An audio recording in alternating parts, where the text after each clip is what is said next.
We all know someone who's afraid of spiders. Me. That's arachnophobia. Or maybe heights. Acrophobia. That's my husband. But what if I told you there's a fear that is quietly shaping how people are approaching retirement? It's called the fear of money, and it's plutophobia. Yes, it's real. I stumbled across it on an Instagram post, and I couldn't help but think about how it might show up. And so I went down a rabbit hole, as I sometimes do. I think we've all done it. But people are finding that it shows up as they near retirement. Even with a well-funded nest egg, many retirees feel anxious about spending their savings, giving up that steady paycheck, or on the flip side, even having too much money. So today we are diving into the emotional side of retirement with someone who's seen it all, our host and financial advisor, Steven Sabo. We'll explore how fear influences retirement decisions, why some people keep working even if they don't have to, and what small steps that you can take to ease into retirement with confidence. If you've ever felt nervous about retiring or know someone who might feel that, this episode is for you. You're listening to Next Chapter Living, Planning Your Retirement Story, again with our host, Steven Sabo. You can learn more at executivefinancialgroup.com or by picking up the phone and calling 724-283-2806. Steven, how are you? I'm doing really well. Thank you, Alyssa. How about yourself? I am doing well. I thought this was such a fun, interesting topic that plutophobia is a real thing. At first, when I saw it, I was like, somebody's afraid of Pluto at Disney World. That's what I would have thought. Right? Plutophobia. But it's the fear of money, and it's a very real thing in retirement. People are scared of giving up that consistent paycheck. So when it comes to plutophobia and, the fear of money, how might that influence someone's ability to plan for retirement, whether it's, thinking about savings or investing or even sitting down and having that money conversation with a professional? Yeah, emotion is a big part of dealing with people's money, and we see it all the time whenever we work with clients, whether it's, like you said, saving or investing, being afraid of the market and losing money, or, just getting emotional when, somebody passes away and you're dealing with splitting up what money they had. We see that emotion is a big part of it. And, a lot of the times whenever we see fear in it, people are afraid that maybe they don't have enough money, right? You always hear all these numbers that are being thrown around, these rules of thumb. You need this many $1 million, or you need this much in order to retire. Or let's say, if you go into a nursing home, it's going to be this much a month, or it's going to cost you, all this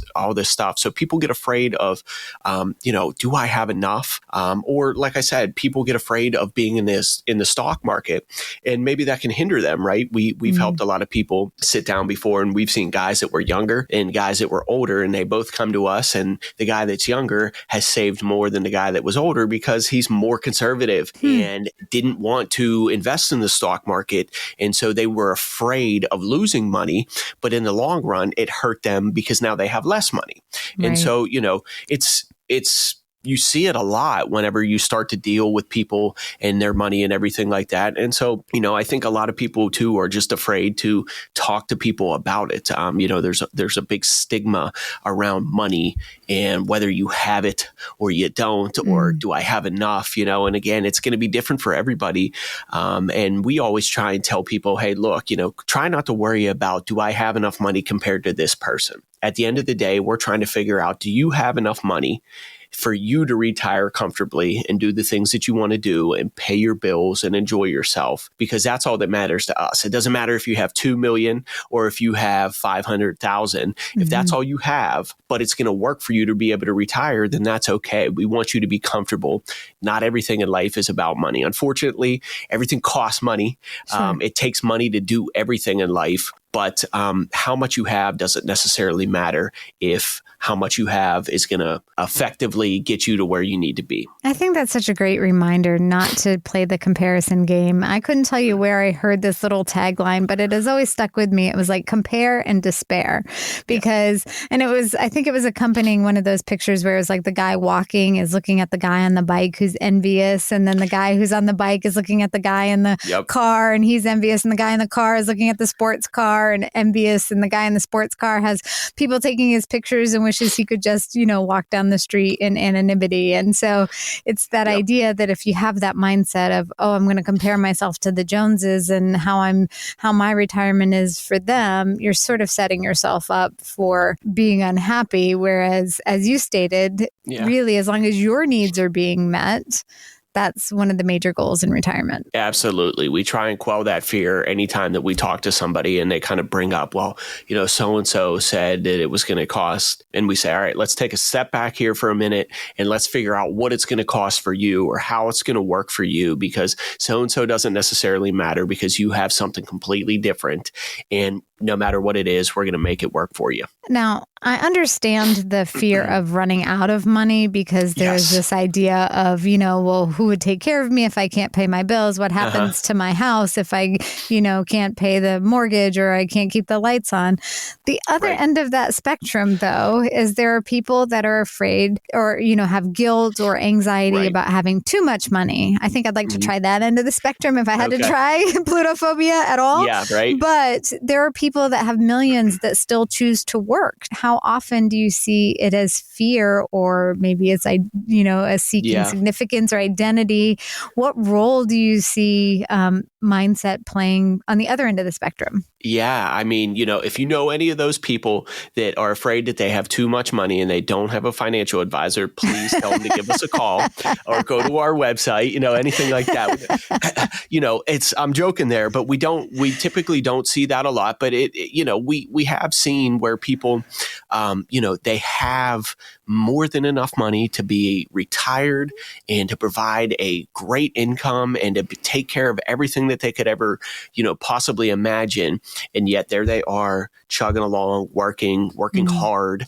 And I think it's a combination of a lot of things. I think most of the time that's just the person's identity. We see that a lot, especially in the older generations. They were workers. They can't sit still. They enjoy what they're doing. They feel that is their sense of purpose to be doing something.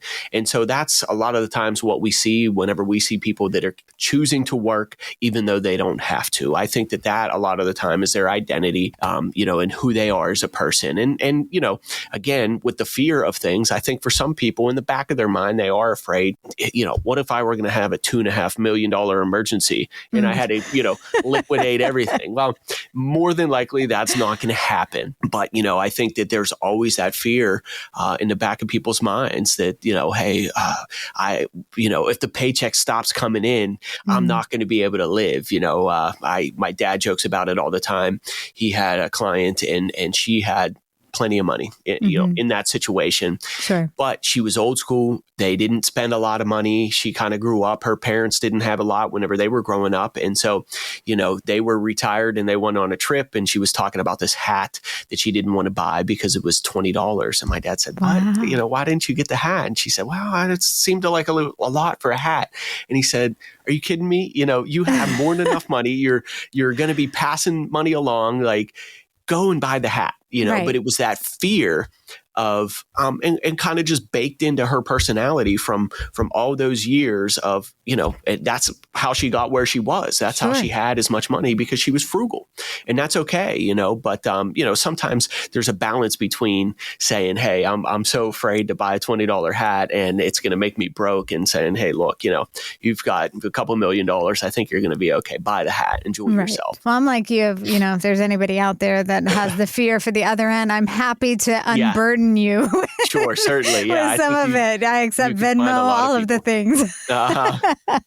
Well, one of the things that we're seeing that is becoming more popular is phased retirement, where people aren't just cutting it off cold turkey, whether it's because of fear of, going without a paycheck, or as you stated, it's because their, identity is still rooted in what they've spent years of their life doing. Sure. What do you see as the pros and cons of easing into retirement versus going, nope, on December 31st of 2025, I'm done? Yeah, that's a great question. And we are seeing that a lot more with our clients today, right? People have been working a long time. They want to retire. They feel like they can. They aren't necessarily sure, but they don't want to keep doing what they're doing. And a lot of times it might have to do with health. Their job is physically demanding. And so it's getting hard for them to continue on what they're doing, but they still need to work a little bit. And, so we'll see and say, hey, look, if you can retire from your job now, but maybe pick something up part-time that you like to do and that you enjoy, let's do that. And we're seeing a lot of that. And I think, it's twofold. It's that people are afraid of the unknown. That's most of what we see whenever it comes to retirement.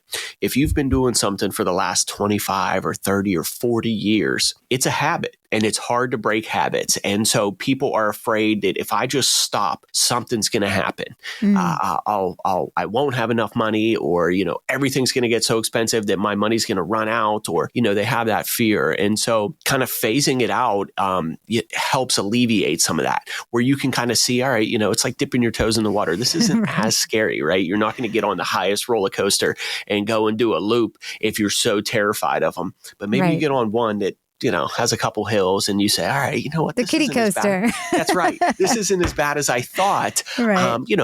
And go from there. So like I said, we've been doing that a lot with clients, that they're kind of phasing into it, and versus going cold turkey, which for some people is, kind of what you have to do. There was another couple that we helped retire, and the gentleman he didn't want to retire. They had enough money. They could do it. But it was his identity. He just wanted to continue to work. And, we worked on him. And his wife, she wanted him to retire. And so finally we convinced them. We said, hey, look, you have enough money. You can do this. Your wife wants you to do it. We think it's a good idea. And he did.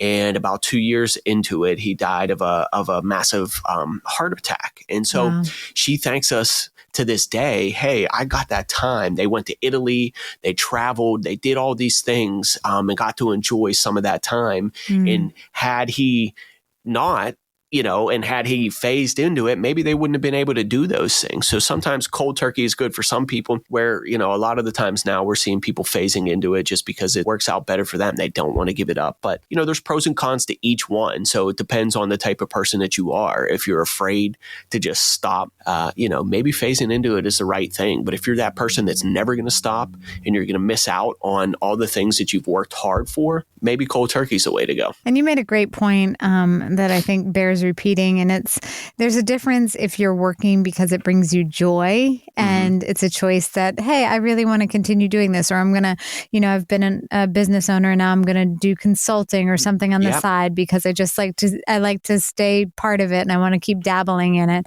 My dad's a great example. He'd probably get mad if I said his age, but he should be retired, but he's a practicing veterinarian. He's not in the office 5 days a week anymore. And he's certainly not, going out, I don't think, maybe he is still going out and wrestling, large animals on farm calls. However, he loved it. He knew at the age of 11, that's what he wanted to do. Yeah. He went to school to do it and he's still practicing today. But there's a difference between, joy and doing it because of that versus fear is making me stay in something that, really I could let go of if I could get over the fear factor. Yeah. And my father is a great example of that as well. He started this business, and his goal is for my sister and I to continue it on and take over it.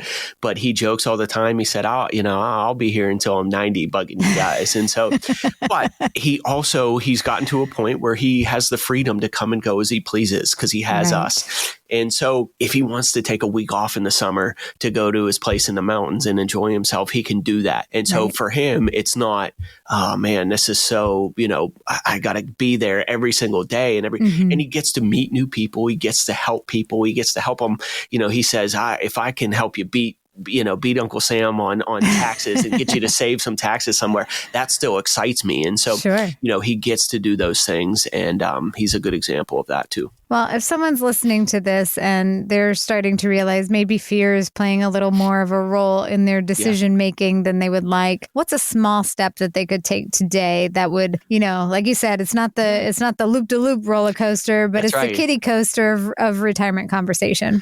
Yeah. One of the first things is let's talk about it. I think most people avoid it because they don't even want to talk about the problems. They don't want to talk about what they're afraid of. And so a lot of the times when we sit down with somebody and we say, hey, look, after telling us everything that you told us already, you can do it. We're not saying that you should dive right into it and quit cold turkey, but you have the ability to do it. And a lot of the time that alleviates some of that fear for people. And then we can say, hey, look, maybe you start working part-time. Can you reduce your hours at work? Can you do some consulting where you aren't quite a full-time employee? You're just helping out a little bit. Do you have the ability to retire from what you're doing and pick up a part-time job doing something? But sitting down and talking about it is one of the first things that we can do to help alleviate that. Because I think a lot of the time, for people, it is the fear of the unknown. And when they don't have maybe somebody that they can, even if they have their wife or spouse or husband, whatever it is, to talk to about it, sometimes hearing it from a professional or somebody that does this day in and day out just alleviates a lot of that fear. And they say, hey, you know what? Okay, maybe you're right. Maybe I'm not quite ready. But I'm starting to give up that idea that I'm never going to be able to do it, or I can't do it for this reason. And they start to soften, and then they start to pick a date, right? Some people don't even know when they're going to do it. But you say, all right, maybe you're not ready yet, but let's look in a year or 2 years down the road and work towards that goal. You know what I mean? Because then, taking the pressure off and alleviating that fear is usually the first step. That's the first step in getting people to do something. It's just helping them feel better about the decision they're about to make. And so, we never want to rush anybody if they feel like they aren't ready for it. We might explain to them that they can do it.